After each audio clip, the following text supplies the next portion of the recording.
Welcome back to Variant Quran. I'm Daniel Brubaker.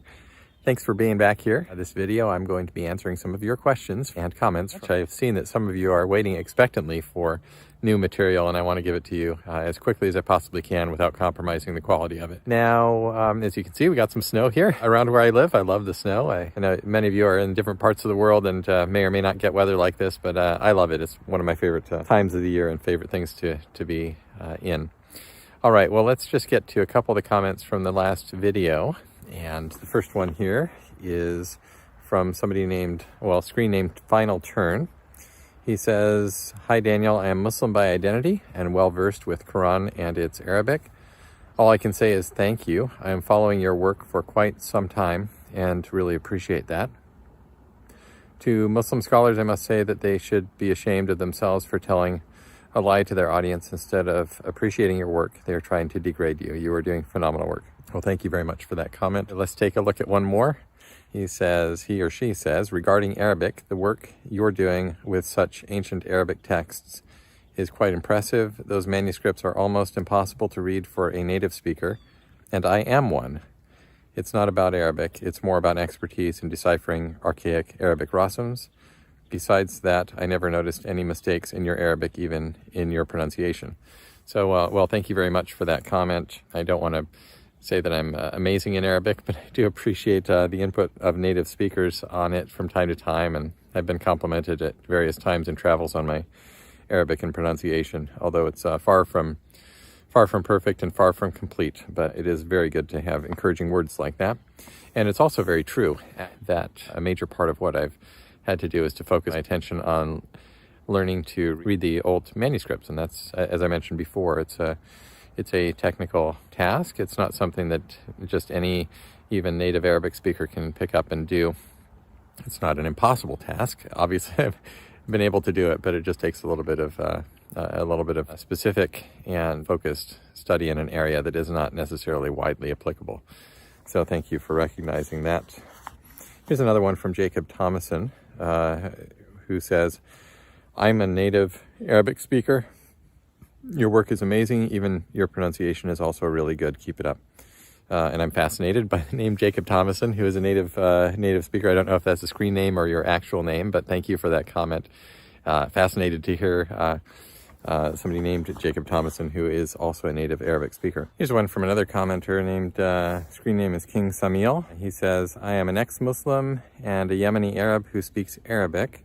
Your work is great. Don't let them try to play you. Keep the good work up." Thank you very much for that. It's once again great to have that from somebody who is a native speaker, a Yemeni native. Let's move on. This is from Zanjabil Salsabil, and this person says, "Dr. Yasir Qadhi is not a native speaker of Arabic, which he often boasts of.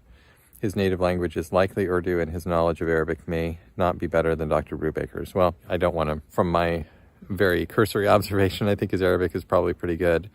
His pronunciation seems good, and I suspect that his Arabic is better than mine. I don't want to fault him or knock him down in his grasp of Arabic. I think it's probably very good, and that is my impression. All right, but this commenter continues, "From what I read about Dr. Brubaker, apart from English and Spanish, he knows Greek, Arabic, German, Hebrew, Syriac, and French. And Dr. Brubaker's knowledge of Hebrew and Syriac, in addition to Arabic, gives him a great deal of edge as a scholar of early Quranic manuscripts." Well, okay, so I listed some of those languages there. I don't know if he left one off actually, which is Malayalam, but I have a little bit of knowledge in a number of different languages. My best language is Spanish. I'm near fluent because I spent part of my childhood living in Madrid in Spain, and so that's that. Arabic is not a level of fluency or proficiency in that way. And these other languages, obviously I had to take German and French to pass proficiencies for my doctoral work, and that was just a requirement. And so I passed those proficiency exams. I'm nowhere near fluent in those, but I can read and understand a scholarly text in those as is required for the type of work that I've done. I can read Greek, I can read Hebrew, and I particularly biblical Hebrew, and I in fact teach Hebrew in my home every week. So that's something that I've been working for a long period of time. Syriac is something I picked up at Rice as well. Syriac is a language that's related to Arabic and Hebrew. It's a Semitic language, very closely related. Some important early texts are written in Syriac, and it's just a useful language to at least have a working knowledge in. But my level of proficiency in all these languages is not extremely high. I took a semester of Syriac and have the ability to read it and work through it as I need to do for my specific applications. So, and indeed, these things, particularly the Hebrew and Syriac, as this commenter notes, is very useful for somebody who's doing the type of work that I do. All right, here's the next one. It's from Nathan Durant. And thank you for all of these comments. Nathan says, for a Muslim to accuse a Christian of having an agenda to convert is extremely dishonest, since we all know Islam is a proselytizing faith too. He seems to be jumping on the current left-wing bandwagon and maybe hoping for support from that crowd. All right, and so I don't want to be negative in my comments, but I think that what Nathan observes here is actually a very good point, that Islam is a proselytizing faith. Now, that's not to say something bad. It's not to say something bad about Islam. It is a proselytizing faith. That is a fact, and that is just something that, you know, if Yasir Qadhi or others are Muslims, then they would be doing that as well. So it does seem a little bit strange to be accusing somebody else of doing that. So this commenter says, anyone who's gone through the process of doctoral work knows that a dissertation is not meant to be 100% error-free. That's why you do doctoral work, to show that you know something, not everything.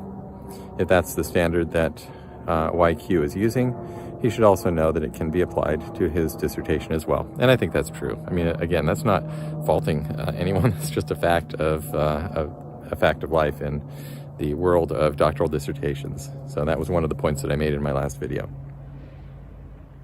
And then here are the last two that I'll show you today, and then we'll wrap it up. This says, Dr. Brubaker, I really appreciate your cool and gracious response.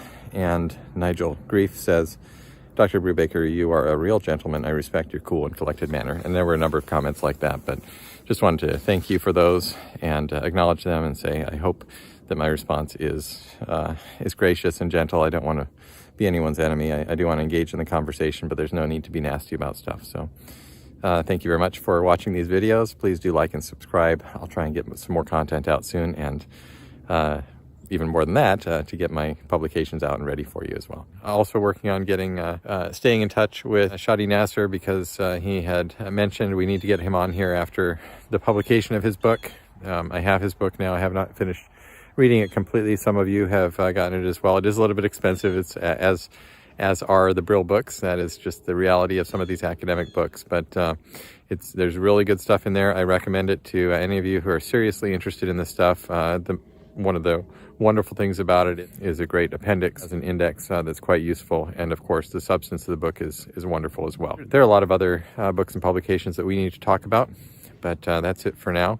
Thank you so much for paying attention, for tuning in and watching, for liking and subscribing, letting other people know about this channel. More stuff is coming. I actually have several more videos recorded, but the editing takes time, and I want to make sure that everything is good quality before I put it out there for you. So thank you. I know there are a lot of people interested in seeing more material. I want to get it out to you. Meanwhile, I'm so grateful for all of you, and thank you so much for your attention and interest, and we'll talk to you again soon. Bye.